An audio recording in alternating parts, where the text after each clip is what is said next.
This week in IT. Microsoft talks Windows 11 hardware requirements as Windows 10 gets closer to end of life. There's a new search experience coming to Windows, and I've got details about some important security updates. So stay tuned for all the latest.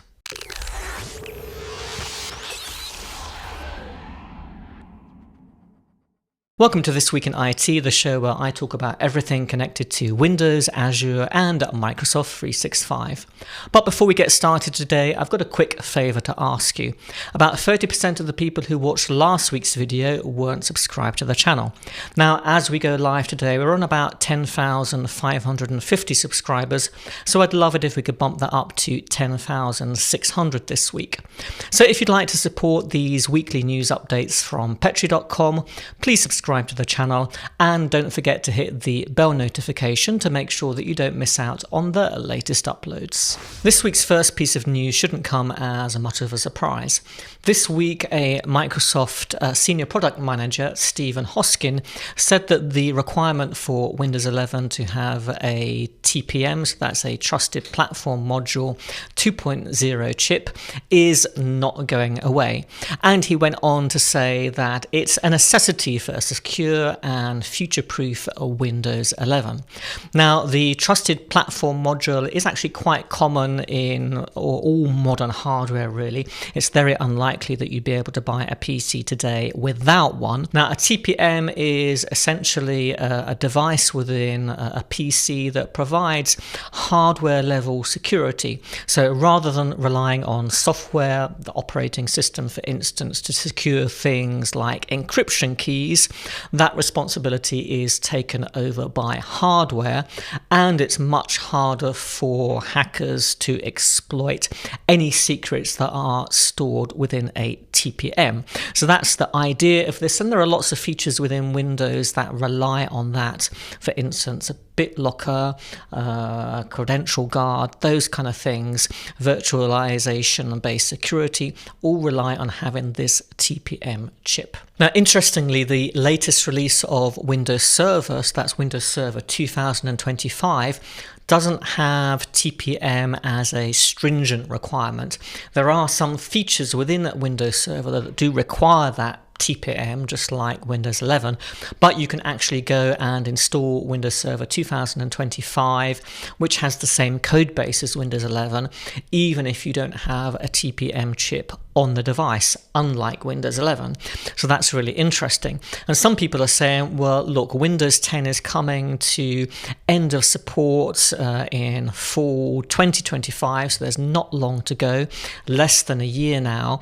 And, that means there's going to be a whole load of devices that essentially will go unsupported. So some people are calling for Microsoft to say, well, why not make this requirement for all these security features in Windows 11 optional? Now, I guess the risk there is that there, of course, will be some individuals and smaller businesses that will just opt out of this.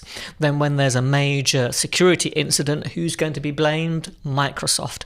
So this really puts them in a difficult position of saying, well, you've got all of these devices that are reaching end of life soon, but you can't upgrade them to Windows 11 because they don't meet the hardware requirements.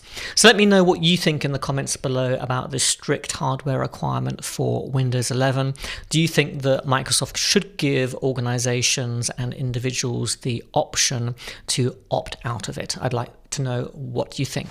As we talk about Windows 10 coming to end of life soon, it's interesting that the market share for Windows 11, at least according to StatCounter, I believe it is, has been seeing growth in the last year and a half, albeit relatively small growth, but has recently saw a decline.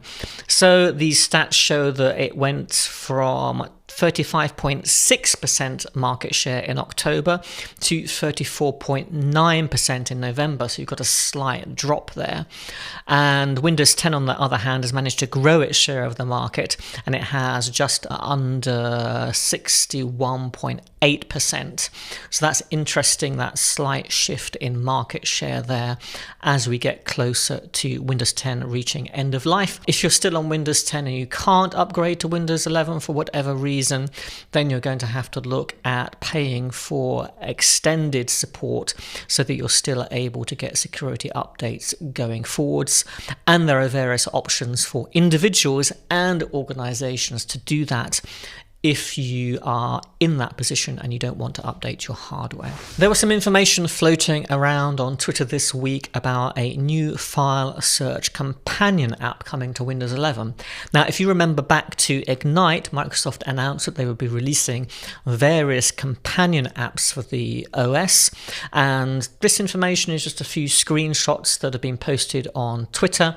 The app isn't really functional yet in any way as far as I can tell, but this is really interesting because Microsoft has gone on for years and years about how they improve Windows search, how they think it's great, but it seems to be that users are not so impressed with Windows search and not really relying on it to find their stuff. Now, I always say in these videos that search is one of the critical things that we all struggle with. I certainly struggle with finding the stuff that I need to work on. It might be stored in different places. I can't remember which application the file was stored in, or something like that. And my experience of Windows search is that it could do with improvement. I don't think it's quite as bad as some people make out. But, it doesn't always find what I'm looking for, that's for sure. Now, in a separate announcement, it already came actually much earlier this year, Microsoft has said that it's going to improve search with AI on Copilot Plus PCs. Now, this is something a bit different. So you could describe, please find me a picture where there's a blue t-shirt, and, in natural language, and the AI will be able to then go and search for images that it's analyzed and all the rest of it. And I think that's great. This file search companion app, I'm not sure whether it's going to integrate those new features. There's not much we know about it right now, but we do know that it's going to be based on WebView 2, which I think is a bit of a shame. I don't know if anybody's tried the updated Copilot, Windows Copilot app in Windows 11. I mean, I'm pretty sure that it's based on WebView 2, and it's clunky, it's slow, it's don't like it at all. Sorry, Microsoft. I do think we need to either really optimize these WebView 2 applications so that they work well, use less system resources and all the rest of it. So that's a little bit of a disappointment.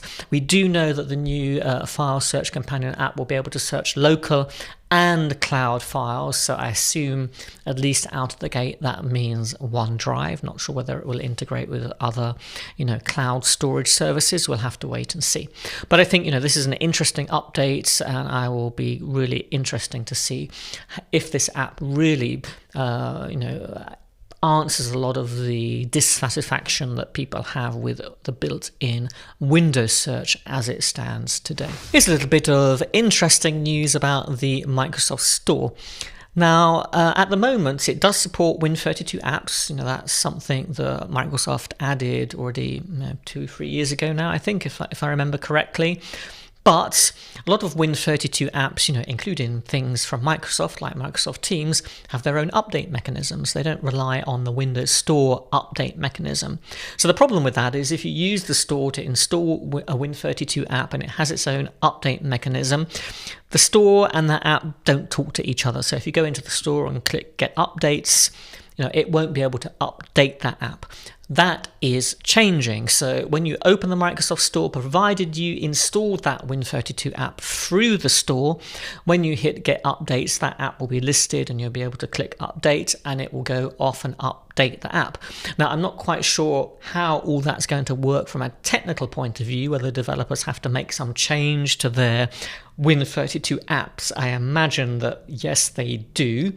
But this is a step in the right direction. What I'd really be interested to know, and I'm not sure what the case is the store able to update these particular kinds of apps in the background without me having to go and open the store interface and click Get Updates, for instance?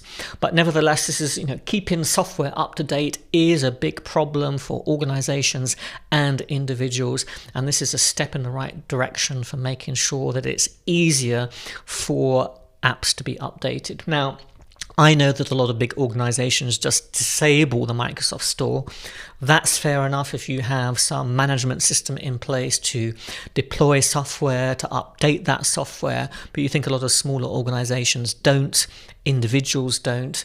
So relying on the Microsoft Store to get applications and to update them is critical in my view.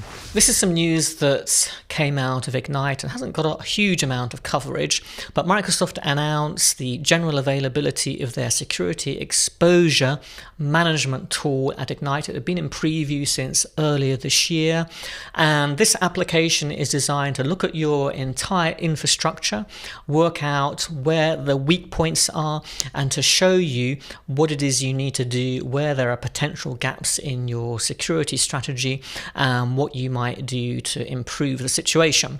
Now, it has things built into it like attack surface management, so you get a comprehensive view of the entire attack surface, attack path analysis, so it helps you to visualize and prioritize attack paths and risks. Unified exposure insights, so it offers a consolidated view of an organization's threat exposure, aiding in decision making and risk communication. Asset management, so it automatically identifies and labels critical assets, and I think that's a great feature. And integration with third-party tools, so it enhances exposure analysis and remediation by integrating with things like Tenable and various other third-party tools on the list. So I was really interested to see this. I'd love to see a demo of this in action and how well it works in practice. It's not free. It's something that you have to be subscribed to various different Microsoft plans. It's offered as part of those. I'll put a screenshot so that you can see exactly what those plans are. And I think this kind of thing, making it easier for security operations to really visualize their environments, to see where those problem areas are, because it's all very well having all of these logs and all of these ways of analyzing various different threats, but you need to really have a visual overview of the systems and be able to visually see where the problems are, and it just makes it easier for security teams to identify and keep on top of the risks. Now, some of the parts of this tool give you a score essentially, so you can see how well are you stacking up and quickly determining where things need to be improved. So I think this is going to be a great tool, and Microsoft have been doing a really good job in the security space. Lots of organizations moving over to the Microsoft security stack just because of the way all of these different tools they offer are now being very well integrated with one another. If you found this video useful, I'd really appreciate it if you gave it a thumbs up, because it helps us to grow the channel and to keep making these videos for you every week. I'm going to put another video on the screen for you now about some AI rumors about how Microsoft is processing end user data. I'll leave that video on the screen for you now. But that's it from me this week, and I'll see you next time.